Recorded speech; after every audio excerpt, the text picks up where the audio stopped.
for the problem or the understand the regulations together. So that is what Samvada has to offer. At this point of time, I am reminded of one Kagga, Mankutimana Kagga, which is a historic thing, but then it relates to this moment of ours.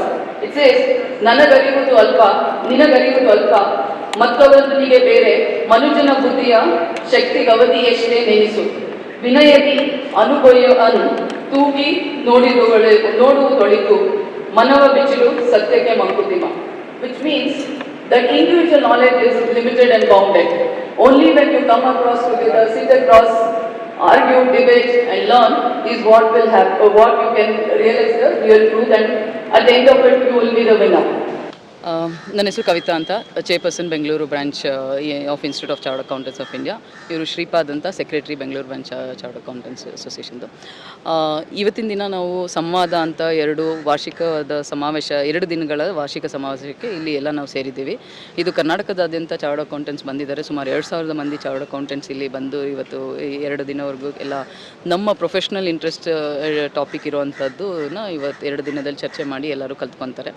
ಈ ಕಾರ್ಯಕ್ರಮಕ್ಕೆ ನಮಗೆ ಮುಖ್ಯ ಅತಿಥಿಯಾಗಿ CM DK Shivakumar ಅವರು ಬಂದಿದ್ದರು, ಮತ್ತು home minister Priyanka Kharge ಅವರು ಬಂದಿದ್ದರು, ಮತ್ತು ಗೆಸ್ಟ್ ಆಫ್ ಆನರ್ ಆಗಿ ರೋಸ್ತವ್ ರಾವನ್ ಅಂತ ಅವರು ಎಕ್ಸ್ CEO ಆಫ್ ಮೈಂಟ್ರಿ ಅವ್ರು ಕೂಡ ಬಂದಿದ್ದರು. ಅವ್ರು ನಮ್ಮ ಹೀಸ್ ಅ ಚಾರ್ಟರ್ಡ್ ಅಕೌಂಟೆಂಟ್, ಸೊ ನಮ್ಗೆ ಅದು ಒಂದು ಖುಷಿ ಇದೆ.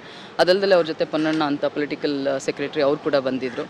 CM ಅವರು ಬಂದು ಸುಮಾರು ಹೊತ್ತು ಮಾತಾಡಿ ನಮಗೆ ನಮ್ಮ ಇವರಿಗೆ ಏನೇನು ಅಂದರೆ ಆ್ಯಸ್ ಚಾರ್ಟರ್ಡ್ ಅಕೌಂಟೆಂಟ್ಸ್ ಅವರಿಗೆ ಗೌರ್ಮೆಂಟ್ ಕಡೆಯಿಂದ ಯಾವುದು ಸಪೋರ್ಟ್ ನಾವು ಗೌರ್ಮೆಂಟಿಗೆ ಯಾವ ರೀತಿ ಸಪೋರ್ಟ್ ಮಾಡ್ಬೋದು ಅಂತ ಎಲ್ಲ ಕೇಳಿದ್ದಾರೆ. ನಾವು ಖಂಡಿತ ಅದನ್ನು ಖುಷಿಯಿಂದ ಮಾಡಿಕೊಡ್ತೀವಿ. ಈಗ ಆಲ್ರೆಡಿ ನಾವು ಇನ್ಸ್ಟಿಟ್ಯೂಟ್ ಆಫ್ ಚಾರ್ಟರ್ಡ್ ಅಕೌಂಟೆಂಟ್ಸ್ ಅವರು ಕರ್ನಾಟಕದಲ್ಲಿರುವಂಥ ಪಬ್ಲಿಕ್ ಸೆಕ್ಟರ್ ಕಂಪ್ನೀಸ್ಗಳಿಗೆ, ಕರ್ನಾಟಕ ಸರ್ಕಾರದ ಕಂಪ್ನೀಸ್ಗಳಿಗೆ ಎಲ್ಲ ಅಲ್ಲಿ CFOಸ್ಗೆ ನಾವು ಸುಮಾರು ಟ್ರೈನಿಂಗ್ಸ್ ಎಲ್ಲ ಮಾಡ್ತೀವಿ. ಅದಲ್ದಲೇ GST ಆಫೀಸರ್ಸ್ಗೆ ಟ್ರೈನಿಂಗ್ ಎಲ್ಲ, GST ಹೊಸ ಲಾ ಬಂದಾಗ ನಾವು ಸುಮಾರು ಟ್ರೈನಿಂಗ್ ಮಾಡಿ ಅವ್ರಿಗೆಲ್ಲನೂ ತಿಳುವಳಿಕೆ ಮನವರಿಕೆ ಮಾಡಿಕೊಟ್ಟಿದ್ವಿ. ಸೊ ಅದನ್ನು ನಾವು ಕಂಟಿನ್ಯೂ ಮಾಡ್ತೀವಿ. ಯಾಕೆಂದರೆ ಚೀಫ್ ಮಿನಿಸ್ಟರ್ ಅವರು ಖುದ್ದಾಗಿ ಕೇಳಿರಬೇಕಾದ್ರೆ ನಮ್ಗೆ ಇನ್ನೂ ಸಂತೋಷ, ನಾವು ಮಾಡ್ತೀವಿ. ಅದಲ್ದಲೇ ಚೀಫ್ ಮಿನಿಸ್ಟರ್ ಅವ್ರಿಗೆ ನಾವು ನಮ್ಮ ಜಾಗದೊಂದು ರಿನ್ಯೂವಲ್ಲು, ನಮಗೊಂದು ಸೈಟ್ ಕೊಡಬೇಕು ಅಂತ ರಿಕ್ವೆಸ್ಟ್ ಮಾಡ್ಕೊಂಡ್ವಿ. ಇಷ್ಟು ದೊಡ್ಡ ಸಂಸ್ಥೆ ಆದರೂ ನಮಗೊಂದು ಸ್ವಂತವಾದ ಜಾಗ ಇಲ್ಲ ಇಲ್ಲಿ ಬೆಂಗಳೂರಲ್ಲಿ. ಅದಕ್ಕೆ ನಾವು ಅವ್ರಿಗೆ ರಿಕ್ವೆಸ್ಟ್ ಮಾಡ್ಕೊಂಡ್ವಿ. ಅವರು ಅದನ್ನು ನೀವು ವರಿ ಮಾಡಬೇಡಿ, ನಾವು ನೋಡ್ಕೊತೀವಿ. ಅದಲ್ದಲೇ ಈಗಿರೋ ರಿನ್ಯೂವಲ್ ಕೂಡ ನಾನು ಮಾಡಿಸ್ಕೊಡ್ತೀನಿ ಅಂತ ಹೇಳಿದ್ದಾರೆ. ಇದಿಷ್ಟು ಅಂದರೆ ಓವರಾಲ್ ಇವತ್ತಿನ ಸಮಾವೇಶ ಒಳ್ಳೆ ಉದ್ಘಾಟನೆ ಆಗಿದೆ.